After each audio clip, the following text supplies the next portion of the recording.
And nobody did that to God. And that's such a good God to us. That's why we have to worship him with spirit and in what? Truth. So when you do that, God gets glory. Everything we do is about giving God the glory, not about us. When you take us out away from me, and that's when things begin to move. So we got to realize that. Not be a selfish person. Do what God wants you to do. Now, as I get into the lesson, think about what we were last week. And see, this is the third Sunday. And the third Sunday means that we've been talking about Jeremiah for how many Sundays? 3 Sundays. Another 3? No, that's my 3. Third Sunday, 3 Sundays. Then I began to think about the 3. You know, some of think about the 3 Steelers. They had 3 kings, and we get into this today about some things happen. And we look at them kings that were 3, and here was 30 Sunday, and we've been talking about Jeremiah 3 weeks. So again, I thought about Jeremiah, since we in Jeremiah. Jeremiah, we know that God was just sending him as a prophet. But what I like about Jeremiah prophesied for 40 years. What's that something? 40 years to both Judah and Israel. So you know when I got on the 40, something changed. What kind of thing? Well, it rained for Noah. How many days it rained? 40 days and 40 nights. So I got on the 40. Then we get on the 40. Then I kept on that 40. I thought about Moses. Moses had been in wilderness for how many years? 40 years. Then I kept on talking about Moses. Then I remember that Moses went up to the mountaintop. I said he went which way? Up to the mountaintop. Okay. How long did Moses stay on the mountaintop? 40 days. You know, Jeremiah was in some good company. And then I kept on thinking about being on the mountaintop 40 days. And then I kept on looking, and I thought about David. David was king of Judah and Israel for 40 years. One of them he was 7, the other he was 33. That makes 40. So I kept on saying, look at old Jeremiah. Good company. And then I got on that, I thought about Moses. Come on, when I got a question like him, I said, he went up to the mountain. How long did he stay up on the mountain before he got tempted? 40 days. Who am I talking about now? I'm talking about Jesus. And see, I told you he was in some good company. Jeremiah's good company. And then I just thought about this, okay, if he went up there, tempted by Satan, then I thought about once the resurrection, he rose, and how long did he stay on earth? 40 days. Jeremiah was in some good company. That's old Jeremiah. Think about all the 40 that Jeremiah was in.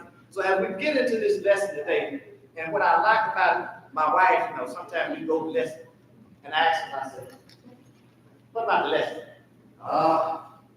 This lesson said, promise. What's this about? I knew then I was on the right track. When it says promises and promises, what are we talking about? Promise of God. What is a promise? A promise is agreement. A promise is agreement between 2 people, and a promise can be an agreement to yourself. How's it agreement between yourself? I promise myself I'm not going to drink.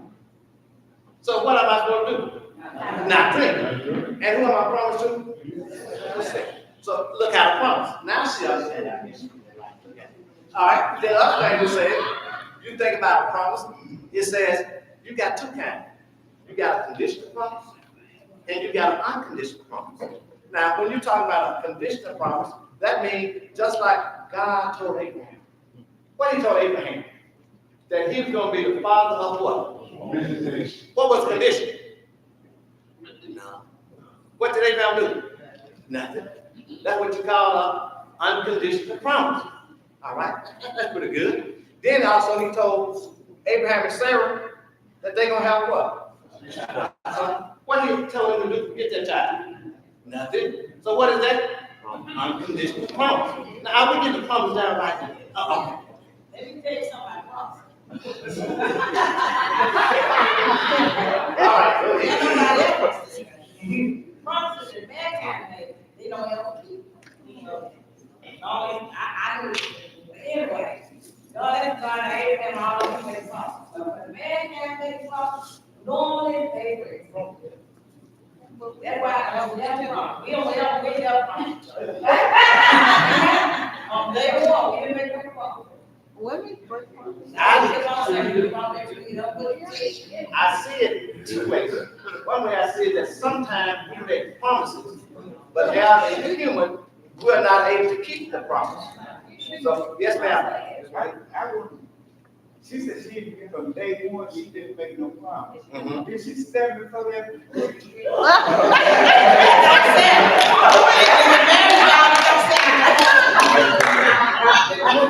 I got mad at my wife. I keep mad at my wife. Let me clarify, promise is a what? Agreement. Didn't you agree? Didn't you?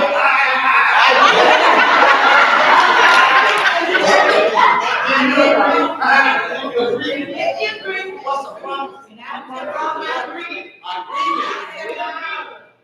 A promise is a what? So when you stood there, you said, what? I looked at you right in his eye. Then you said, I did. You said, so that's agreement.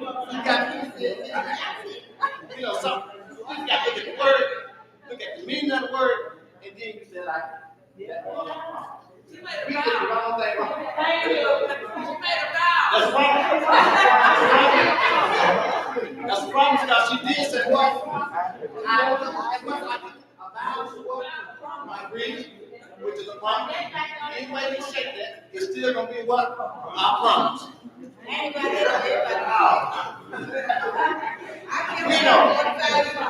I don't know. We know humans. We are humans. We don't do things like that. But what we get to the point is, our promise is agreement. We all say something, and somewhere we miss that promise. Because I remember not thinking about this. When I was born, my mama told me, if you do right things, my Christmas will get your bicycle. So what was that was? What kind of promise is that? Conditional promise. I had to be right for 12 months just to get a bicycle. Now, how many people say something like that? But what God did, when God made his promise, some of his promise was conditional. That means there was nothing that they had to do. That was called a conditional promise. Somebody said something in the back. What you talking about there? Tell us. Did the promise that your mother made, did you keep yours? Did you keep your promise? 12 months? Yes. Being a boy? No, I didn't. I'm going to be honest. No, I didn't. I still got the bike because she was going to do it anyhow. And that's what she had to keep me in line to do was bike. But she was going to do it. She gave me the bike, but she was trying to keep something over my head. You know, that's one of those conditions. And when God did some of these unconditional things, because we said Abraham and Sarah, they had to do nothing. God told them what they're going to do. And then I got on to Elizabeth and Zachariah. What he told them? He told them they're going to have a what? A son. What condition was that? It was a promise, but what kind of condition was it? Unconditional. They didn't have to do what? Nothing. They didn't have to do nothing. So you're talking about an unconditional promise, then you're talking about a conditional promise. A conditional promise when you have to do something. And I began to look at some scripture now.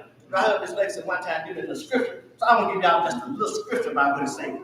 When I got to looking at them things, the first thing I looked at, it says, Isaiah 43:10. So do not fear, for I am with you. Now who is that? Who are you talking about? Talking about who? Talking about God. But what is this? This is not a unconditional. This is a what? Condition. He said then what? Do not fear. Do not be dismayed, for I am your God. I will strengthen you and help you. What did he have to do here? Nothing. Right there. So I will uphold you with my righteous and right hand. I like what Paul said about God, Philippians 4:13. I can do all things through him who gives me strength. Some of God promises. That's what God promised. What you had to do there? Nothing. So that's what you said, what? Unconditional promise. Our promise sometimes is what? Conditional. If you finish school, I get you a car. What is that? What I got to do?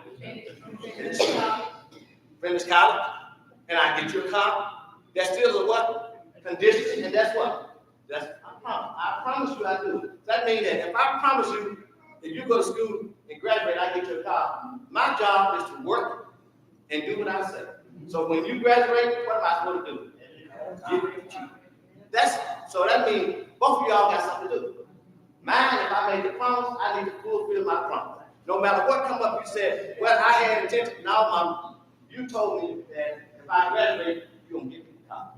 So when I walk across that stage, what am I looking for? The keys to that car. Because that's what promise that you made. So sometimes you need to look at what kind of promise you made and can you fulfill that promise. Things come up while you cannot do it, but look at the promise you made and think about it.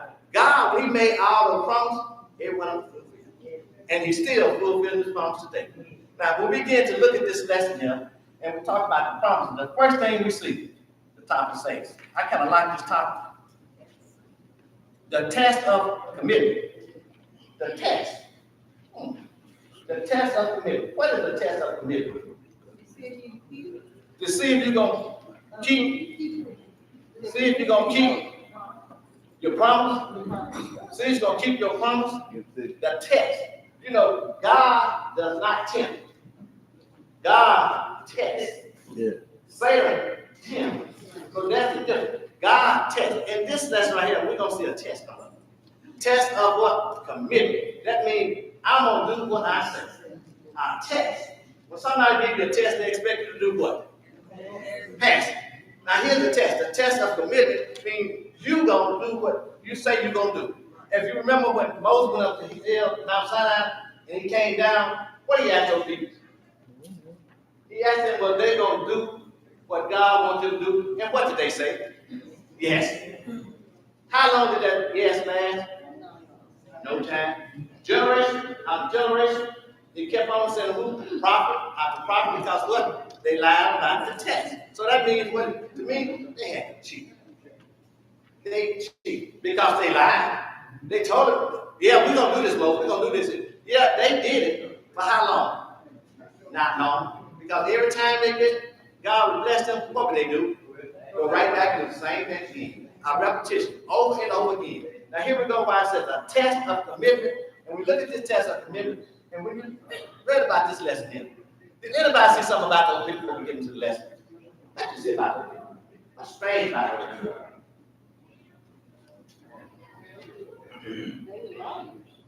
I hear somebody. They was liars. They keep the promise.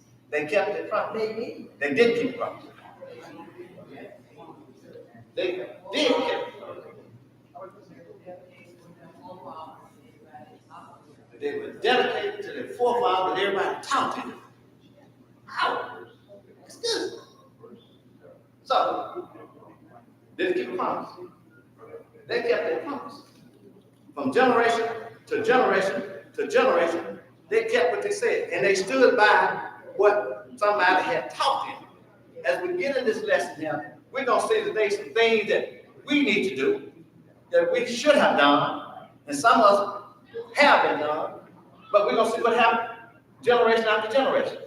And generation after generation meaning what? They serve the Lord, and generation after generation passed down from one generation to the next generation, to the next generation, to the next generation. And I had a question here. What do we, now, a race of people, what do we pass down? From one generation. Niggas that we pass nothing down. Now let's read that. Soul food. We do that. What else do we pass down? Money. Pass down money, generation. Some of them don't have. Anything else? What did we pass down to our children? What is it? Our property that we have. Anything else we pass down? Help. Recipes, furniture. Oh. Car. We passed down bad habits to our Bad habits. Yeah. Now, this thing gonna get good now. We pass it down. And somebody saying generation curse. What kind of curse is that generation?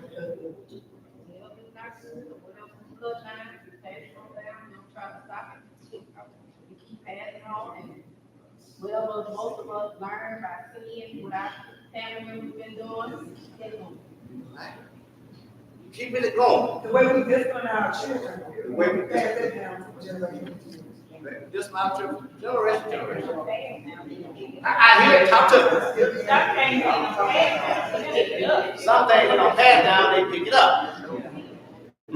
Hey, this lesson is everything good about what you all said. But what those people got done, I love about what they done. Nothing could stop what they done. And let's see what they saw. Read it. Give me the first two. Those two I look at. Verse 2. Verse 5. And I set before the sons of the house of the Rechabites pots full of wine and cups. And I said unto them, drink ye wine. Verse 6. But they said, we will drink no wine. For Jonadab, the son of Rechab, our father, commanded us, saying, y'all should drink no wine, neither ye nor your sons forever. I said before the song, here's God telling Jeremiah. Now, those people you're talking about, this was 200 years before Jeremiah. The people that man named Jonadab, what happened was they was not God's people. But they believed in God, but they was not God's people because they was Moses' in-laws. And this, we talk about the people here are God's people. Now what that tells us about them, those people, they had a tradition. Nothing would break that tradition because they got it from their forefathers. They passed it on, and nothing, I'm talking about nothing can break that tradition. Whatever Jonadab said, he passed it on 200 years on down the line. Now, I heard everything you all said, but one thing that should have been said the first thing is that what did we pass down? We passed down to teach our children about God. That's the key. Those people there was not God folks, but they believed in this man, Jonadab, and they kept their promise. How they keep the promise? God told Jeremiah, get some wine. Tempt them with wine, Jeremiah. Jonadab said, we cannot drink anything off a vine. This was 200 years. And what happened? They kept that promise. 200 years down the line, they kept that promise. They would not drink, they would not eat anything off the vine. Now that's what you call being loyal to man. Now that purpose right there is, are we loyal to God? Do we teach? Let's go back. Then our parents taught us about God. When you was little, what did they tell you? Teach you the Lord's Prayer. Now if they taught you the Lord's Prayer, do you teach your children the Lord's Prayer? Yeah. So if you teach your children the Lord's Prayer, what does that mean? When they get up and have church, what are they going to do? Teach their children the Lord's Prayer. So what is that? That's the tradition. And what the tradition keep going? It keeps going on and on and on. When you teach a child what's right, when they get up, what are they going to do? Teach their children what's right. That means that's going to do what? Go on and on and on. Now, think about one thing that your parents taught you, that you have taught your children. Think about one.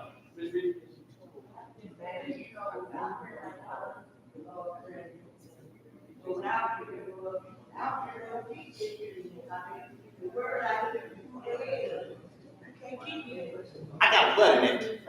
What's the but? When you put it in them, like God puts it in their heart, they are not going to get it. They may stray away, but they're going to keep it, and they're going to teach their children. When things get rough, they're going to go back to what you taught them. And they're going to teach their children what you taught them. So this is what this lesson is about. So Jonadab, Rechabites, no matter what came up, they would not change their way. They was taught in them. They kept going. Look what's that. Give them some wine. Here we are. That's what the wine gonna be. Temptation. And what did they say? No, we don't drink it. No matter how you say it, we're not gonna drink it. So you got to have some kind of principle. No matter what goes on, you got to stand right on that principle. Nobody can change that. Those Rechabites, they wouldn't change. They stood right there. They told them, we're not gonna drink the wine because who? Jonadab. Now, if they respect that man, Jonadab, out there, who should we respect? There you go. That's what this lesson about. Respecting God. Let nobody tell you there's not a God. What did your mother tell you a long time ago? There was a God. What did you teach your children? There was God. So what does that mean? You pass it on, they're going to pass it on, and keep on passing on because you're going to stand on your promise. If you don't drink, and somebody try to make you drink, you still going to what? Not drink. If you talk about drink, if you talk about smoke, and you don't do it, you still not going to do it. No matter what comes your way. You know, sometimes temptation out here can be hard. But what happens if you stand on your principle? Temptation happens. You got to put who first? When you put God first and stand on God, that's what this lesson tells them. Look at it. They respect the man, and God, all the people, they respect him. What's that something? They didn't respect God, but these people respect the man, and they respect God. That was the purpose of this lesson, let them know that you need to stand on what you've taught. I remember, and I still say, my mother-in-law talked about our children, about grace for these.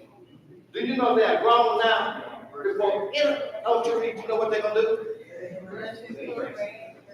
We don't have to tell them. They were taught that. That means when they get grown and have children, what do you think they're going to do? Teach their children. So what do we teach our children that our children can stand on and pass on? What is it? We know it's God. What else besides God that you can teach your children that they do? I tell you. Manner, respect. When you teach your children respect, do you realize they get grown, what are they going to do? Teach their children about what? Respect. But how many now people teach their children about respect? None. These children I have no respect for them. They'll walk over you, they'll knock you down, they'll curse you out. If you say anything, they turn around 500 feet. They have no.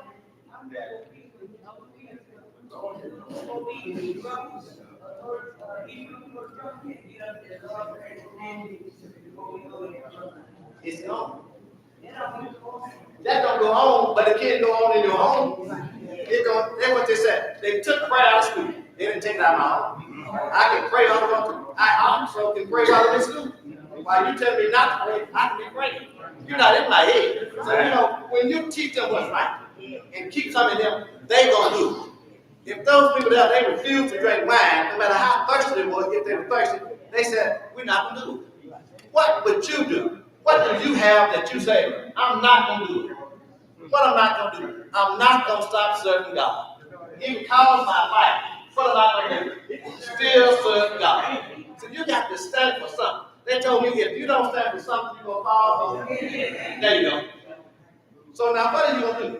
Are you going to stand up? That's what this is about, stand up. And here's the question. How you like that? All right, the question says, what motivates God to use the Rechabites as an example of his people? What motivates God to use them people? Their faithfulness. And who was they faithful to? Young man. They were faithful to this man. Faithful to this man. Now here we are. The man who wakes us up, who gives us everything we ask him that he wants to give us. How faithful are we? We'll turn our back in a minute. All the time we pray to God is with God giving us what we want. All the time we pray to God. All people that they were faithful to this man here 200 years ago. They were still faithful to that same thing. They would not drink. They would not eat anything off the vine. Look at something. Because they were what? Faithful. God was telling them, those people, they would not eat my kids. But they still were faithful. What do we do, Miss Lady? That's the question, because I don't know much about Jonadab. But how faithful was he to God? He was not into God in a sense. Okay. These people was Moses in law, but they had a little trust in God. So what it was is that he had a little trust in God, and they trusted in him. So he would not do anything like other folks would do. So he had a little faith in it. And that faith got him passed on down to his people. And they said, if Jonadab would not drink it, if Jonadab would not do it, what happened? We're not going to do it. If somebody tell you, and you born, raised a Christian, try to tell you against God, what are you supposed to say? You don't listen to them because you know who brought you it. And you know we got people coming out tell you that's what? There's no God. Not only that they tell you there's a white man God, and you get to the way you don't believe that. You shouldn't believe that. So this is why I know the traditional thing. Jonadab was Moses' in-law, but he still has faith in God. And in the end, we're gonna see what God did with the man. Because of his what? His faith. You got to have what? Faith. If we are what we say we are, what do we supposed to have? And when you got faith, nobody can take that faith from you. That's all I say. I ain't gonna let nobody what turn me around because I got what? Faith in God. God's the one that got us where we are. No matter how they come along with all this stuff, you need to trust in who? God. And how much faith do you have? Just a little faith. So if you got just a little faith in God, you're not going to let nobody knock on your door, boom, boom, boom, and give you that pamphlet because you know better.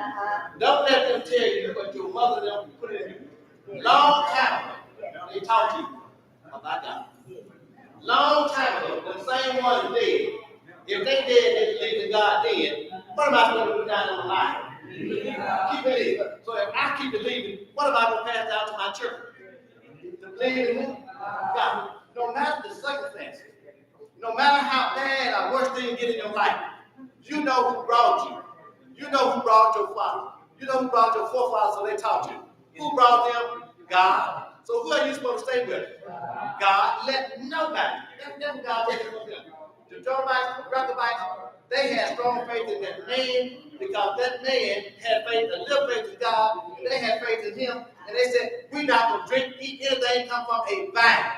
That means I don't care if I'm starving them, I'm not eating. Why is that? Because Jonadab said we don't eat that. What would you do if you get in that situation? Well, let me see. I'm sorry. I know Jonadab said that. I got you a little bit. But they were saying, even they were tempted by wine, and they refused to do it. Because that's the tradition. What are some of our traditions we say? We gave some no tradition. One of the main ones was to teach our children about God. That's the tradition. You need to pass that on. Some folks never teach their children about God. Some folks never come to church. Some folks never say anything good about God. And that's why we got these children doing what they're doing. You wonder, what's wrong with my children? These children, I know what's wrong with them. There's no God in them. And why do you put God in it? Right there. Some of them say when they carry them, that's when you begin to put whatever. You put God. We put everything else in them, but we leave out the main source. What's the main source? God is the main source. And then, here we go for the second one. What's that? Gin and juice?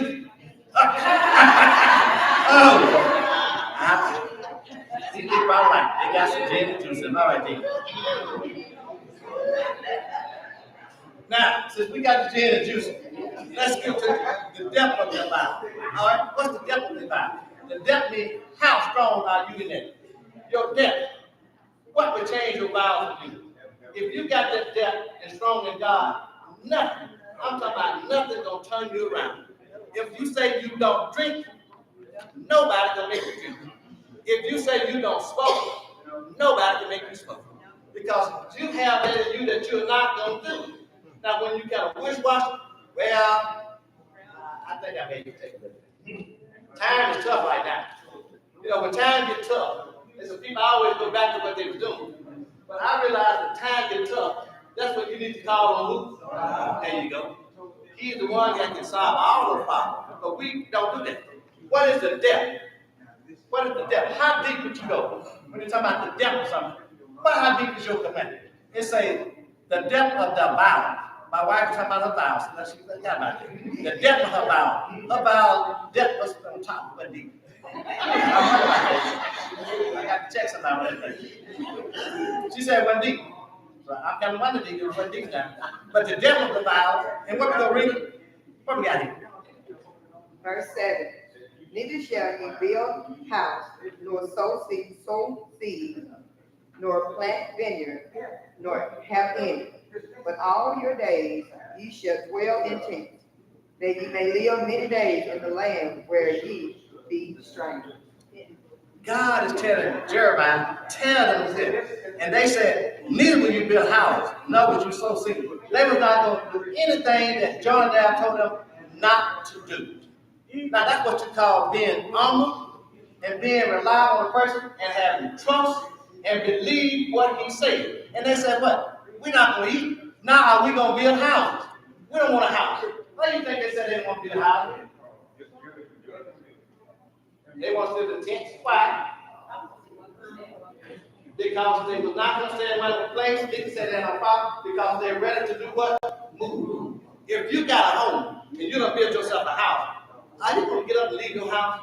But he told them, do not build your house. I want you to live in a tent. A tent is something that you take down and do what? Move. Look how, you see how you go, no matter how society, my sister tell me, no matter how society tell you to do something, when you got strong faith in God, you're going to do what? Stand on those promises. They had faith in Jonadab, and he told them, do not build a house, do not drink wine, do not take anything from wine. So what are we going to do? We going to do that. That's what it says, standing on your promise. That's the devil. No matter what come my way. But you know, we cannot wish-wash. Well, I see them got that pretty house over there. I see them got this and that. But what he tell them, don't worry about what they got. Because when time comes for you to move, what are you going to do? Move. And that's 200 years. And they still follow the same thing.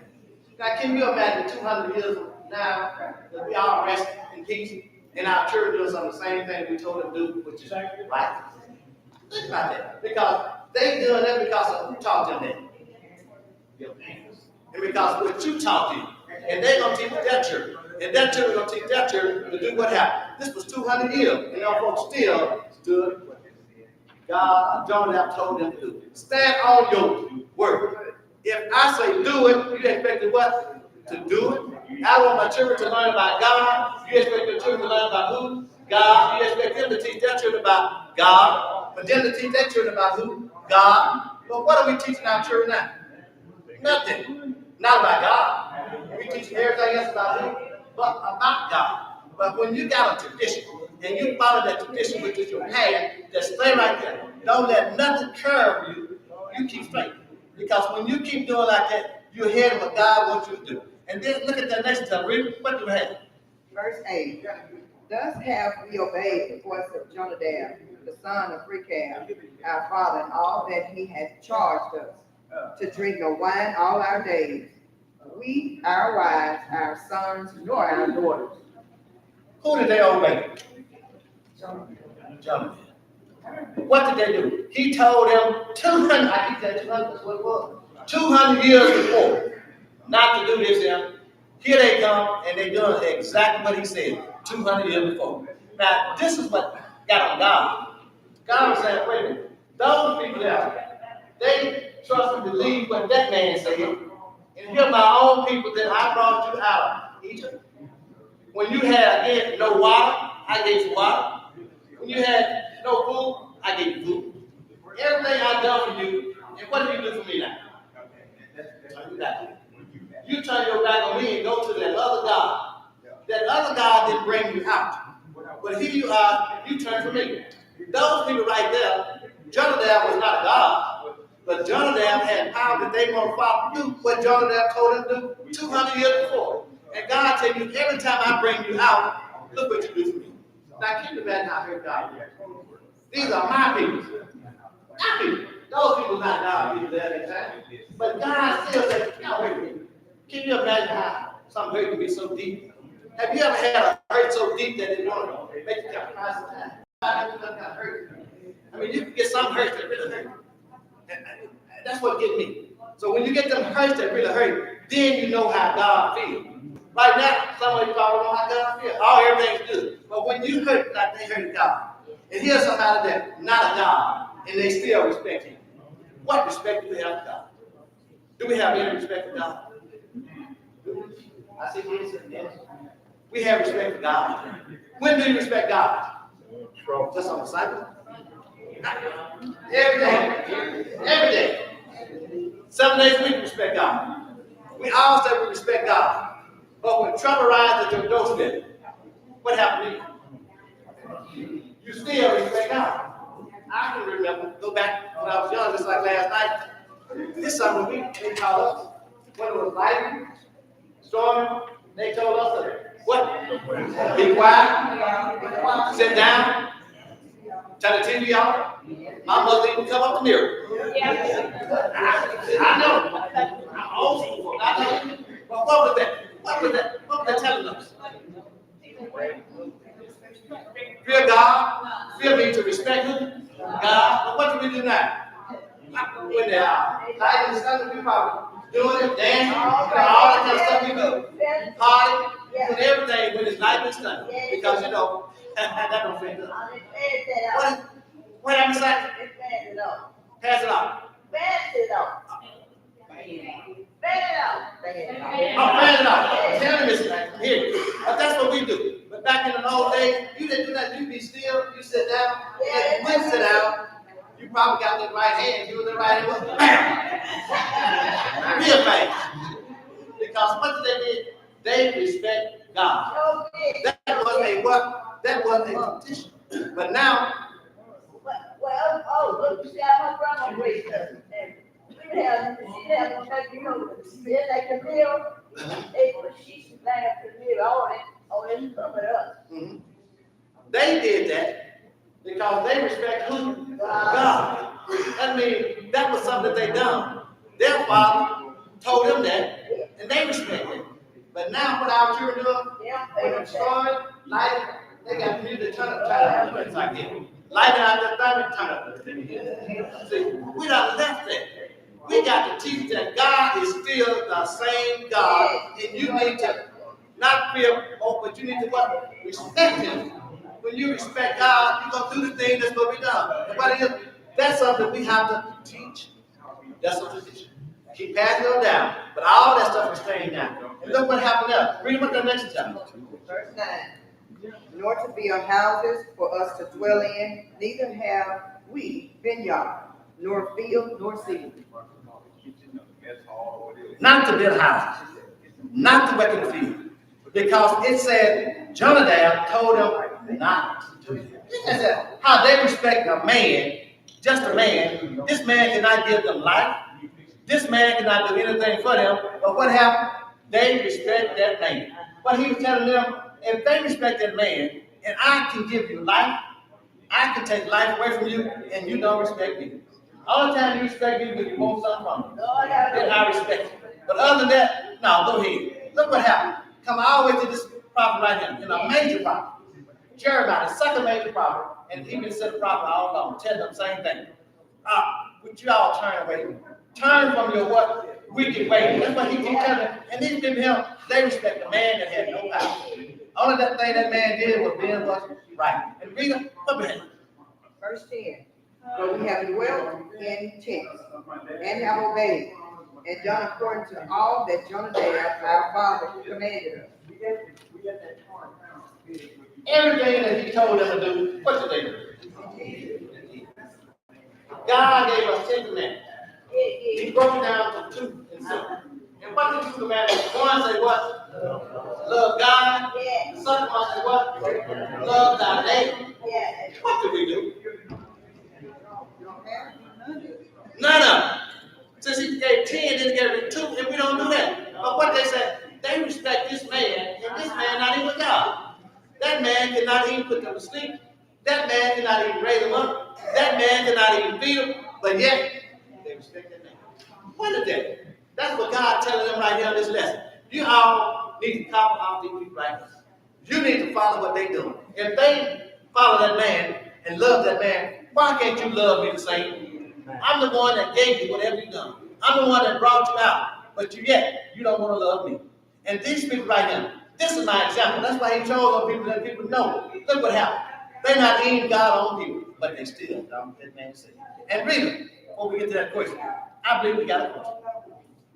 The question says, what made the Rechabites' whole family commit to success. What made them be successful?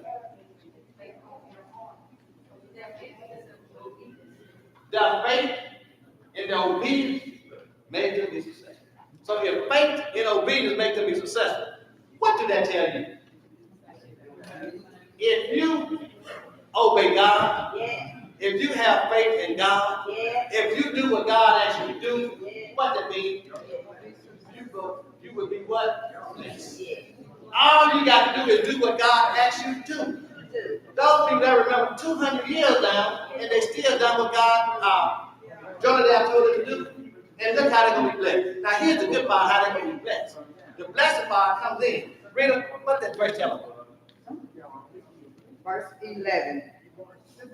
But it came to pass, when Nebuchadnezzar, king of Babylon, came up into the land, that we said, come and let us go to Jerusalem, for fear of the army of the Chaldeans, and fear of the army of the Syrians. So we dwell at Jerusalem. Those people. Not even God people, but God protected. He told them to go to Jerusalem because old King Nebuchadnezzar, he was coming. King Nebuchadnezzar made them be our slave again. Why did that happen? Because this old Egypt, he kept telling them, he told them, but what happened to the Rechabite? He told them where to go. Look how God took care of those people. They had little faith in him, and God took care of them. Told them to go and protect them, while he took those his people, he put them back in slavery. Look at that. Now tell me God is good. All God wants you to do is to love him and obey his command. When you do what God asks you to do, he will protect you. What it says, God says that, fear not. If God tells you to fear not, what does that mean? Don't fear because I got your what? I got your back. Now if God got your back, who better than God have your back? Nobody. Look what he done with these people right here. He did that because those people obeyed. That's right. Mm-hmm.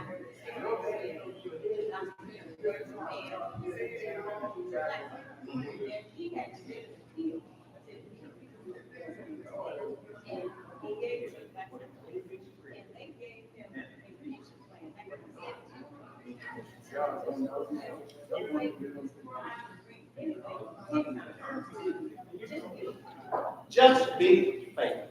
That's all God asks us to do. What God asks us to do, this is what we call, he told, let me see, I believe he told Jacob. He said, Jacob, if you do like your father Abraham done, you will be blessed. But if you don't do, you're going to be what? So what that was? That was a condition. But see, that's what happened. When we do what God asks us to do, what are we? Blessed. When you do what God asks you to do, you are blessed. Now, we look for money. Sometimes it's not the best thing you can have. What's that? Your health. Do you know if you got your health and strength, you can do what you have to do? Nobody has to wait on you when you got health and strength. But everything we look at, I want to be blessed. First thing we come out, financial blessed. No, it's good. But I want to be blessed with my health and strength, where I can do for myself. I don't want nobody to do for me. So when I do what God wants me to do, God will look upon it. And God will favor me. Because God will favor me. He gives us a favor when we do what? Do right for him. When we love like God wants us to do, God will favor us. Favor is nothing better than the favor of God. That's the best favor you can get. Because God said it, and God gonna do it, and Deacon said, that's selling. But what we got to do, we got to have that faith. Look what those people did. God protected those people from the Babylon, and that's what he got people. He told them where to go to protect them. And look what he did to his people, put them back in captivity. Don't tell me God ain't good. All God wants you to do is do what he asks you to do. The main thing is to do what? Love. You love one another. That's what God expects us to do. Now, please, I got one more question for myself. What book can they send family in this generation glean on the story of the Rechabite? What can we learn from the Rechabite? Love God, And that word glean means to continue to teach your children about God. Glean, pass it on down. When you pass something down to your children and they pass it to their children, don't you know the world will be a better place? All we got to do is just do what God has done. No matter how rough, no matter how tough life they get, keep on standing on what? God's word. As long as you stand on God's word, God got your back. It may like he's not there, but he's there. But the song said he's there where? All the time. You know God is there all the time. All you got to do is just trust, believe, and have a look. And I'm going to make that. Thank you.